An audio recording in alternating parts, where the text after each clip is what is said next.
I'm here at the Chinatown Muni Metro station in San Francisco to check out the brand new Central Subway.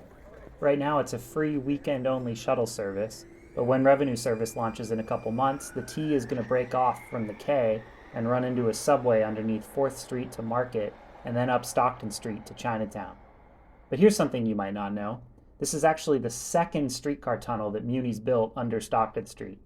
The new one runs under the old one. The original Stockton Tunnel opened in 1914 to carry streetcars on the F line through Chinatown.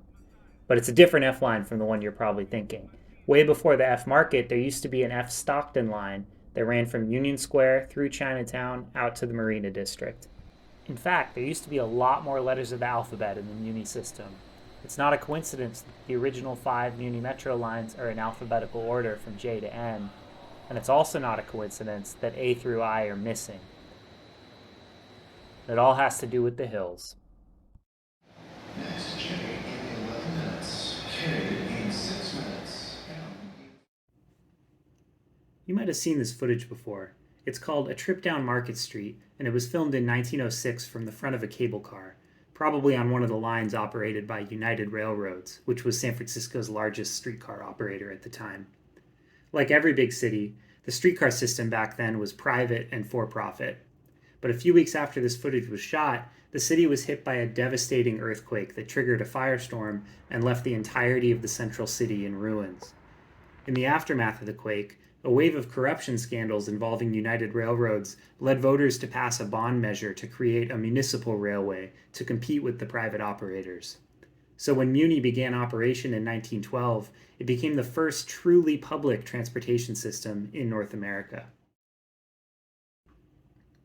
Now, despite the competition from the city, United Railroads, which became the Market Street Railway Company, stayed in operation until it was purchased by the city in 1944 and consolidated into Muni. Now, these old routes used numbers instead of letters, and so if you're riding a numbered Muni bus today, there's a good chance that it's the same number, name, and route as an old Market Street Railway line. Chris Arvin put together this awesome website, sfstreetcars.co. Now this shows both networks laid over each other, both the Market Street Railway and the Municipal Railway, as they existed in 1941, 1956, and 2020. Now this gives you a sense of just how robust this network was, but I'm interested in the municipal lines, A through I, and where those ones went. So I went to this wiki page, list of defunct municipal railway lines, and I used these route descriptions to map the lines out on Google Maps. So the system opened in 1912 with routes A, B, and C, and these went from downtown to the Richmond district. The rest of the lines after this were pretty focused on facilitating transportation to the World's Fair, which took place in 1915 in the Marina. Those were routes D, E, F, H, and then G and I, which only operated for 1 year during the fair before they were shut down. So how come these streetcar lines didn't survive, but the rest of the Muni Metro system did? Well, lines A through I ran on the street for the entirety of their routes, and after the war that made them easy candidates for conversion to buses. But lines J through N had to deal with the hills in the center of the city, and that required purpose-built infrastructure to deal with that topography. The J with the Liberty Hill bypass, the K, L, and M lines with the Twin Peaks Tunnel, and the N Judah with the Sunset Tunnel. Let's go take a look at this infrastructure in action, starting with the J. 20th Street. South of 20th Street, Church Street becomes a very steep hill, too steep for streetcars to pass. So when Muni was building the original line, they bypassed the hill by going between these houses. Opening with the J Church line in 1918, this stretch of track is too narrow and winding to have been converted over to a roadway for cars and buses, so the J was retained as a streetcar. But while we're here, let's talk about this fire hydrant. In 1906, when the earthquake struck, it started a firestorm, but it also broke the water mains, rendering fire hydrants across the city useless. Firefighters discovered that this one right here was still working, and so they hauled water up and down the hill and used it to stop the fire in its tracks, saving the Mission District from destruction. Heading east, 1 block down 20th Street between Dolores and Guerrero, you can find the line where the fire was stopped. All these buildings on the north side were built after the fire, but on the south side of 20th Street, you can find 1800s San Francisco Victorian architecture. That's because everything north of here was destroyed by the fire and had to be rebuilt. But that golden hydrant helped stop the fire right here.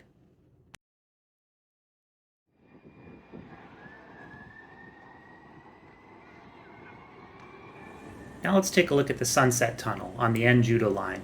This tunnel opened in 1928, and it runs from DuBose Park, underneath Buena Vista Hill, and out to Cole Valley at Carl and Cole Streets. When this tunnel opened, the new N-Judah line became the city's second busiest streetcar line after the B. Geary, and today it's still the streetcar line with the highest ridership.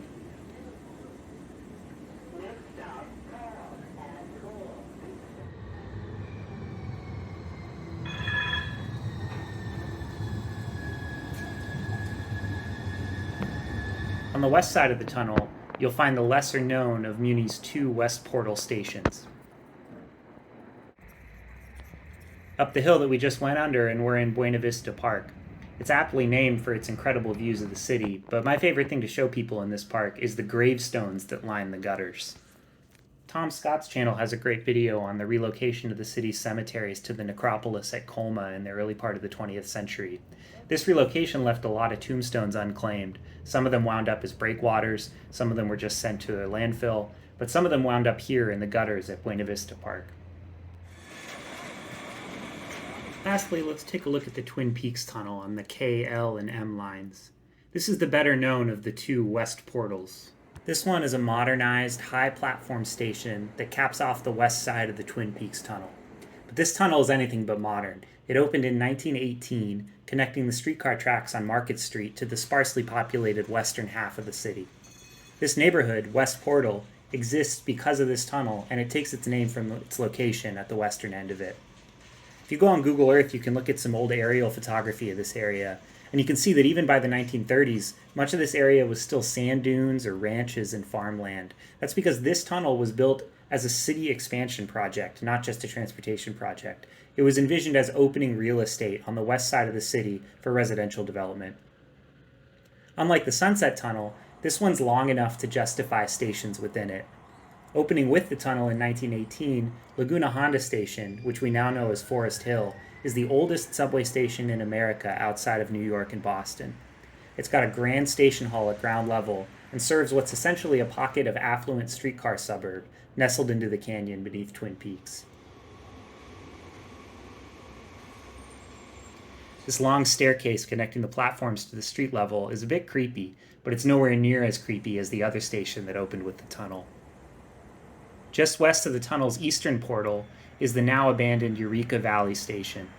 Trains still roll through this station today, and you can catch a glimpse of it just west of the station that replaced it at Castro Street. When they built the connection between the Twin Peaks Tunnel and the modern Market Street subway, they had to build bypass tracks to maintain service during construction. These tracks were built partially where the platforms used to be in the eastern half of the station, and they connect to new ramps that lead up to street level on the north and south sides of Market Street just west of Castro.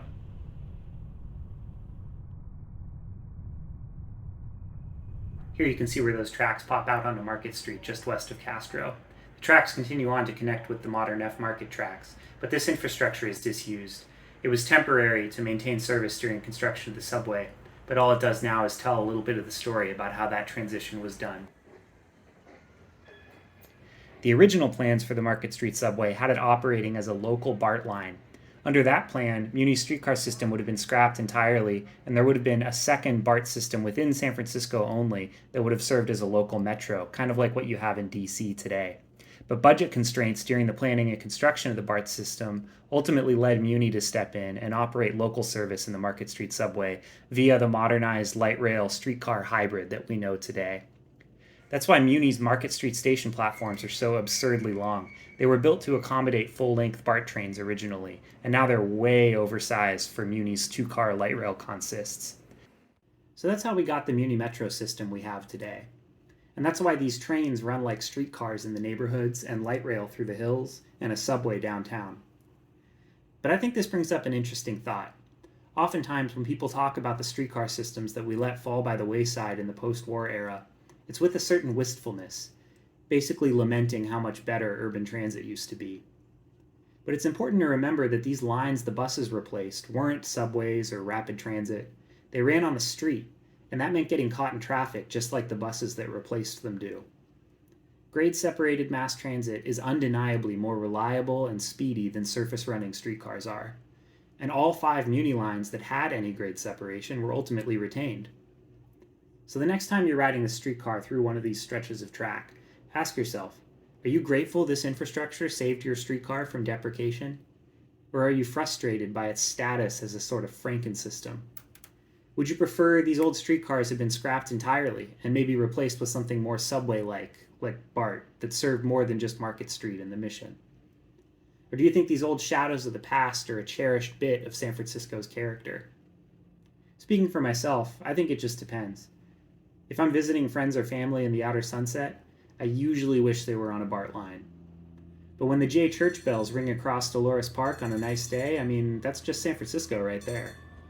But no matter what, it's time to finally get started building a subway under Geary Street. Jesus Christ, this thing is begging for it.